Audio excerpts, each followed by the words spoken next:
I will fight till my last breath until the truth comes out.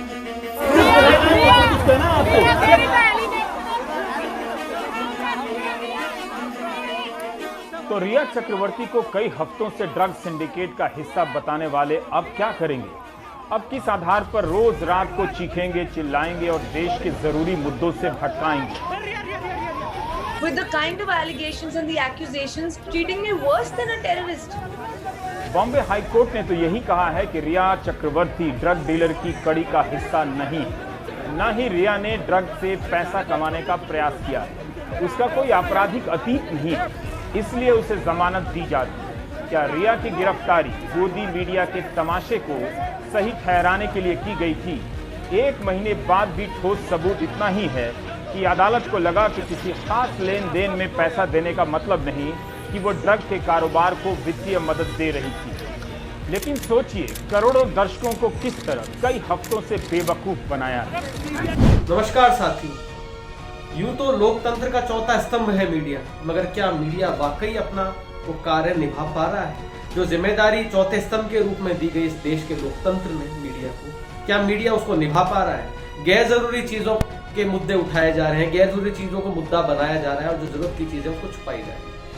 Sushant Singh Rajput वाले case के अंदर suicide को हत्या बताने का हर संभव प्रयास गोदी मीडिया द्वारा किया गया। रिया चक्रवर्ती को विलन की तरह पेश किया गया, जबकि उसके ऊपर जो भी आरोप थे वो सिद्ध नहीं हुए। इस केस में जमानत अर्जी पर सुनवाई के दौरान कोर्ट ने कुछ गंभीर टिप्पणी की। इस मामले में कोर्ट ने कहा, narcotic drugs and psychotropic substance act 1985 की धारा 27 के तहत ड्रग्स का सेवन करने के दोषी पाए जाने पर 1 साल कारावास या 20,000 रुपए का जुर्माना या फिर दोनों का प्रावधान है।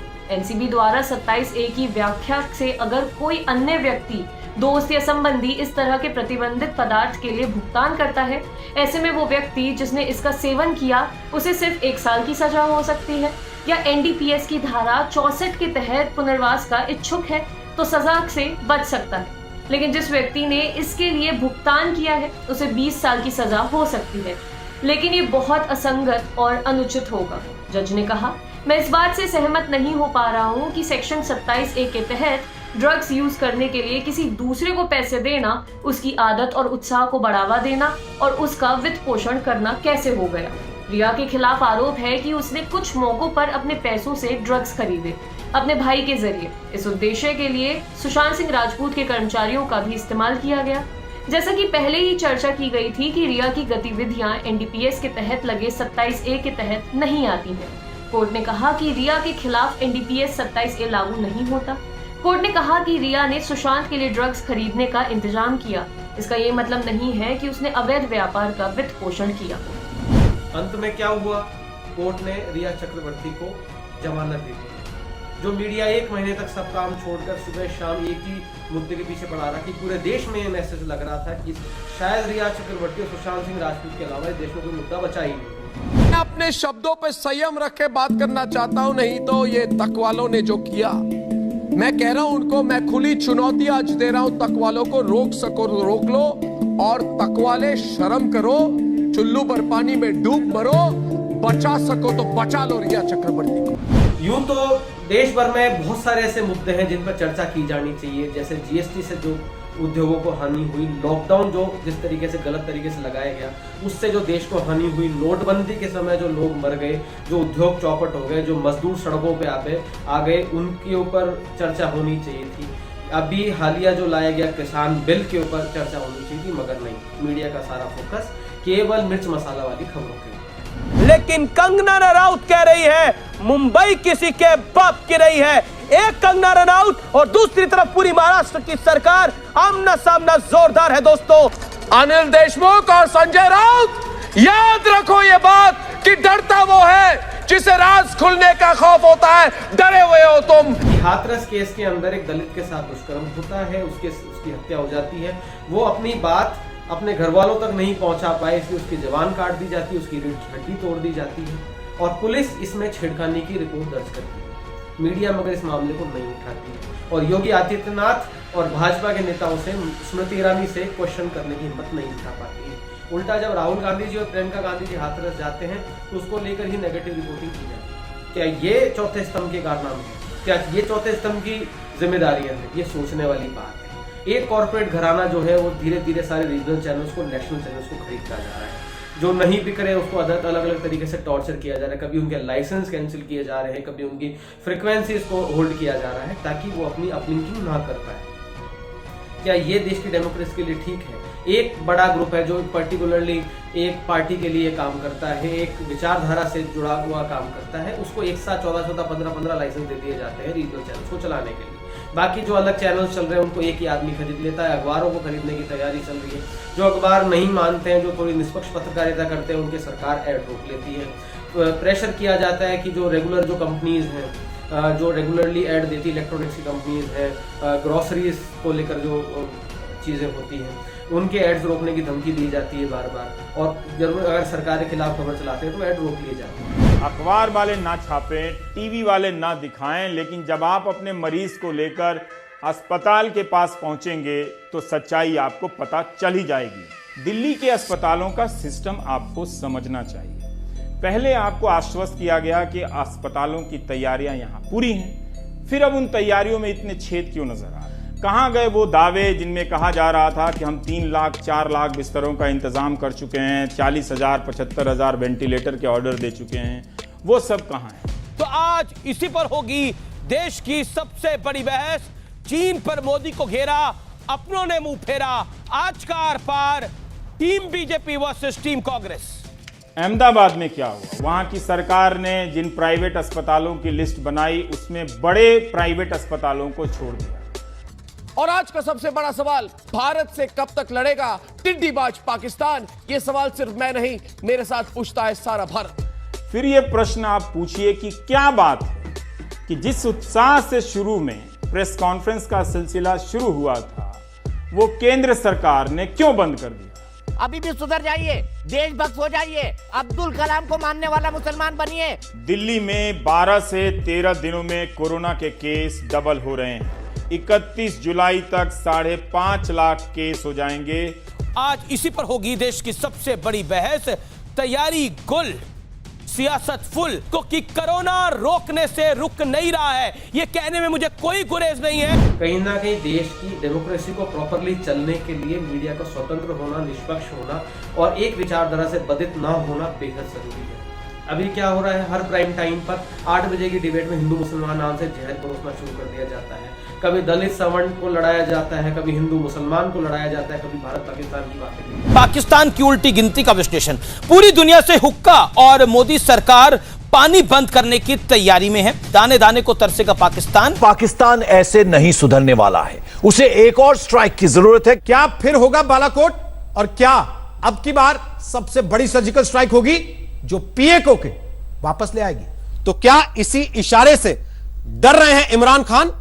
और अगर डर रहे हैं तो आज हम ये कह रहे हैं कि पीओके वापस दे दे इमरान। सारे लोग कहेंगे जय श्री राम, इनको सन्मति दे भगवान, जय श्री राम, सबको सन्मति दे भगवान।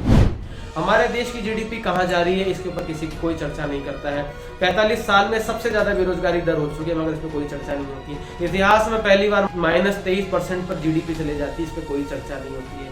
देश के अंदर फॉरेन इन्वेस्टमेंट गिर जाता है, कंपनीज यहाँ से सामान समेट के बाहर लेके जा रही है, उस पर चर्चा नहीं की जाती है। देश का एक्सपोर्ट गिर जाता है, उसके ऊपर कहीं चर्चा नहीं की जाती, मगर चर्चा की जाती है कि आज हिंदू हैं, ये मुसलमान है, हिंदू मुसलमान की ये लड़ाई है, ये कम्युनल फैक्टर है। किस ओर जा रहे हैं हम? किस देश की किस ओर हम जा रहे हैं? हिंदुओं और हिंदू आस्था पर लगातार चोट की जा रही है। क्या राम मंदिर निर्माण का बदला हिंदू देवी देवताओं के अपमान से लिया जाएगा क्या? कोरोना और लॉकडाउन से कितनी नौकरियां, कितने लोगों की आमदनी घट गई, कितने घरों में कितनी मुश्किल से चूल्हा जल रहा है। जो भुगत रहे हैं उनको पता है, जिनके पैर में बीमारी पड़ रही है वही जानते हैं इस पीड़ा का अर्थ। पर शायद सरकार को लोगों की परेशानियों से अर्थव्यवस्था की सेहत नहीं समझ आती। इस भारत देश का कंपैरिजन 2014 से पहले अमेरिका, रशिया, फ्रांस जैसे देशों के साथ होता है, आज इसका कंपैरिजन पाकिस्तान और नेपाल जैसे भूखेनंगे देशों के साथ हो रहा है। ये चर्चा की बात है, ये सोचने की बात है कि मीडिया हमें किस ओर तक लेके जा रहा है। एक कॉर्पोरेट हाउस है जो 75% शेयर जो है वो अपनी शेल कंपनीज के माध्यम से मीडिया में या मीडिया चैनल्स को परचेज कर लेता है, और उसके बाद उससे रिलेटेड कोई भी खिलाफ खबरें जो है वो देश में नहीं चलती। ये कहाँ तक जाए इसे? आदरणीय प्रधानमंत्री नरेंद्र मोदी यूं तो बात करते हैं नैतिकता की, यूं तो बात करते हैं देश हित की। सबसे बड़ा देश हित यही है कि देशवासियों को सच्चाई पता हो कि सरकार क्या काम कर रही है। सरकार लोगों को बेवकूफ बना रही है, सरकार लोगों को साथ धोखा कर रही है, सरकार लोगों को छल रही है और मीडिया जो है वो सरकार की वाहवाही में लग रहा है। वैसे आपको ये बता दी लेटेस्ट तस्वीरें हैं, क्योंकि प्रधानमंत्री नरेंद्र मोदी ने हाल ही में अपना लुक जो है वो चेंज किया। वो यहाँ पर साफ तौर पर दिखाई दे रहा है, बाल थोड़े बड़े हुए हैं, मूंछें थोड़ी बड़ी हुई हैं। ये प्रधानमंत्री नरेंद्र मोदी का प्रकृति प्रेम जो है वो पहली दफा देखने को नहीं मिल रहा है। अमेरिका का अगला राष्ट्रपति कौन? क्या प्रधानमंत्री नरेंद्र मोदी ही ये तय करने वाले हैं? ये सवाल दरअसल इसीलिए क्योंकि अमेरिका के राष्ट्रपति डोनाल्ड ट्रंप की टीम ने अपने प्रचार अभियान का जो पहला वीडियो जारी किया है उसमें ट्रंप के साथ हर जगह प्रधानमंत्री नरेंद्र मोदी ही छाए हुए हैं। सरकार से, सरकार के मंत्रियों से, मुख्यमंत्री से इससे कोई सवाल नहीं पूछे और इस बात को क्वेश्चन उठाया कि एक डिबेट ये नहीं हुई कि एक दलित लड़की के साथ रेप होता है, 15 दिन तक एफआईआर दर्ज नहीं होती है। एफआईआर दर्ज होती है छेड़खानी की, मगर इस बात पर डिबेट नहीं हुई कि कैसे हमारी पुलिस काम कर रही है, क्या इसमें और सुधार की जरूरत है, इस बात पर डिबेट नहीं हो रही है। कैसे रेप केसेस के अंदर जो डिसीजन है वो लेट आ रहे हैं, उस लड़की की रेप के बाद क्या स्थिति होती है, इस वक्त पर चर्चा नहीं हो रही है। चर्चा इस बात की हो रही है कि पाकिस्तान से हमारी सैन्य ताकत कितनी है, हमारे पास रफाल आ गया है, हम ये कर देंगे, हम वो कर देंगे। 550 करोड़ के रफाल को 1250 करोड़ में खरीदा जाता है, जिसकी असेंबलिंग भारत में होनी थी, उसकी पूरी असेंबलिंग बाहर से होकर आती है और चर्चा करते हैं और बात करते हैं कि रफाल से ये होगा। रफाल के ऊपर डॉक्यूमेंट्रीज बना दी जाती है। जब पूछा जाता है कि 500 करोड़ का रफाल आपने 1200 करोड़ में क्यों खरीदा, तो आदरणीय वित्त मंत्री जी की तरफ से, रक्षा मंत्री जी की तरफ से स्टेटमेंट आता है कि क्योंकि इसके अंदर ऐसे बहुत सारे फीचर है जो हम बता नहीं सकते, वो विदेशी दूसरे देशों को पता लग जाए। तो फिर जाहिर सी बात है, फिर मीडिया हाउसेस को या पत्रकारों को ये चीज़ कैसे पता?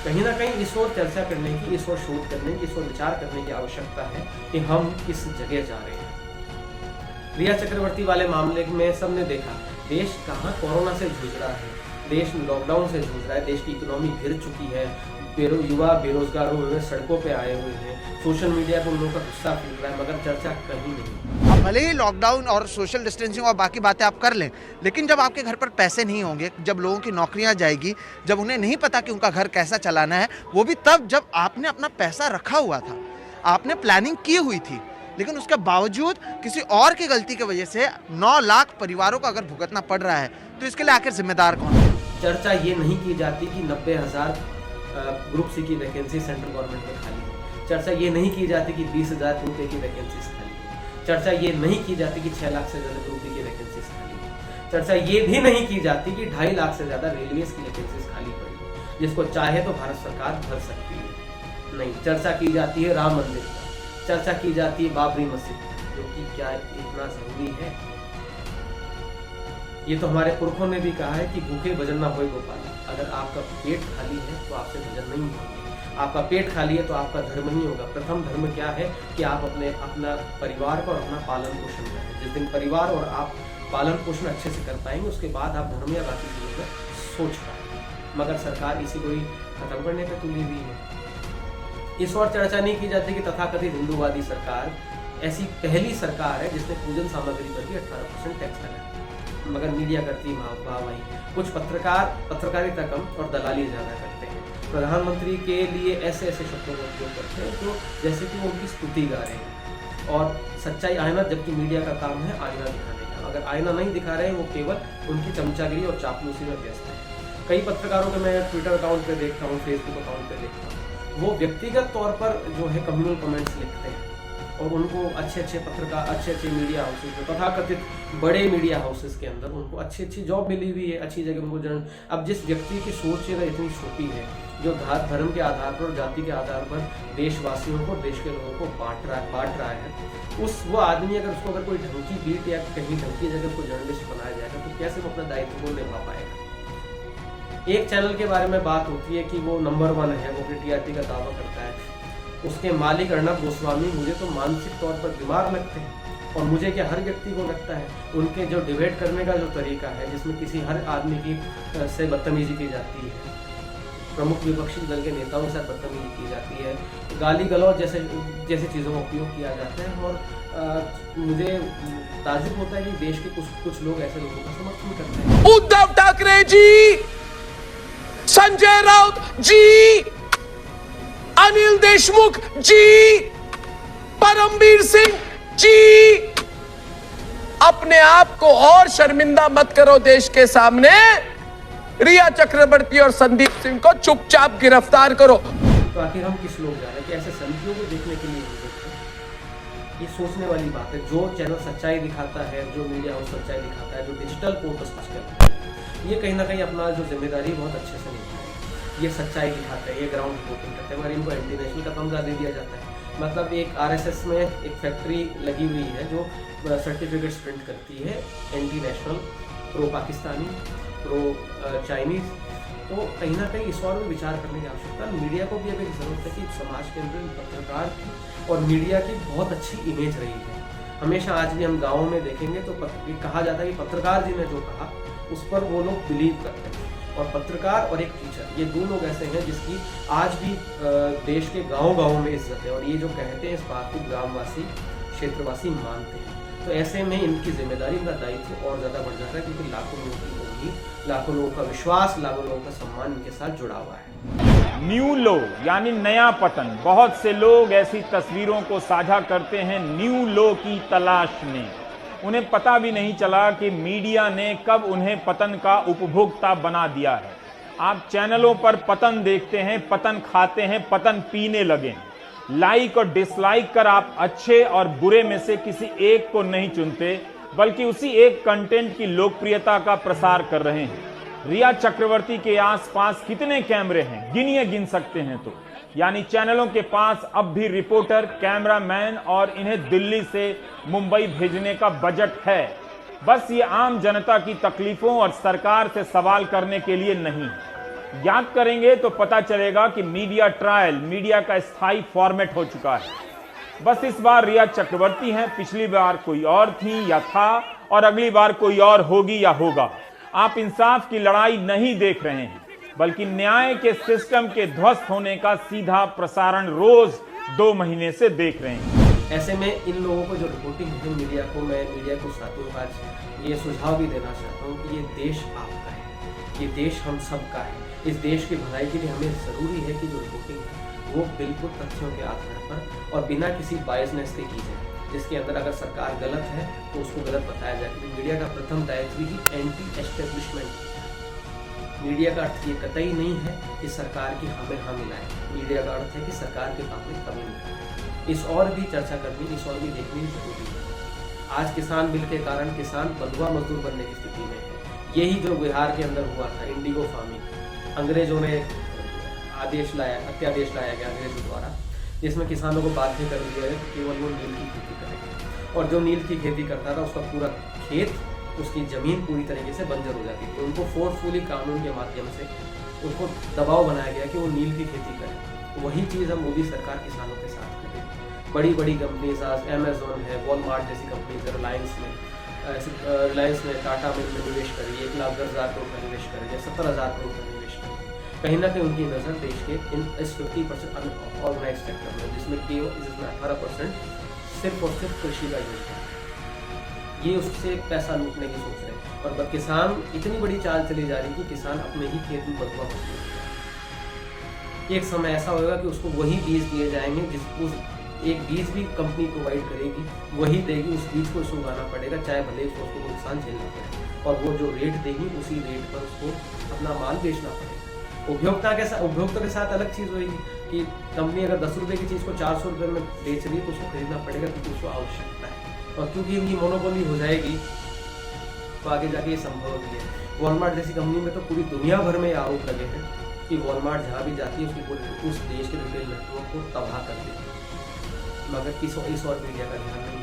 जियो मार्ट किस तरीके से पाँव फैला रही है, जियो मार्ट की क्या प्लानिंग है, कैसे वो देश के दुकानदारों को बर्बाद करने और ख़त्म करने का प्लान बना रही है। मगर इस और मीडिया का कोई इलेक्ट्रॉनिक मीडिया या प्रिंट मीडिया का जर्नलिस्ट इस और अपनी स्टोरी नहीं करता, ना इस और रिसर्च करा। कृषि बिल के जो प्रोविजन है उसको उन्होंने आज तक नहीं पढ़े। ये इस और भी चर्चा नहीं होती कि GST के जो नियम है वो 1200 से ज़्यादा बार चेंज हुए, जो दुनिया में हाईएस्ट। हमारा प्रधानमंत्री कितने कन्फ्यूज है इसका अंदाजा इस बात से लगाया जा सकता है कि हर दिन में 2 से 3 बार GST के नियम चेंज हुए, मगर किसी पत्रकार ने इतनी हिम्मत नहीं जुटाई कि उनसे ये सवाल कर सके। देश की वित्त मंत्री को वित्त का एक अक्षर नहीं आता, मगर इस बारे में उनसे सवाल नहीं किया। ऐसे अनपढ़ और ऐसे आधारहीन लोग अगर वित्त मंत्रालय जैसे इम्पोर्टेंट महकमे संभालेंगे तो ये देश कहाँ जाएगा। दायित्व बनता है मीडिया का कि इनसे सवाल किए जाए, दायित्व बनता है मीडिया से कि ये जो गलत काम कर रहे हैं इसको पब्लिक के सामने लाए, इनको उजागर किया जाए।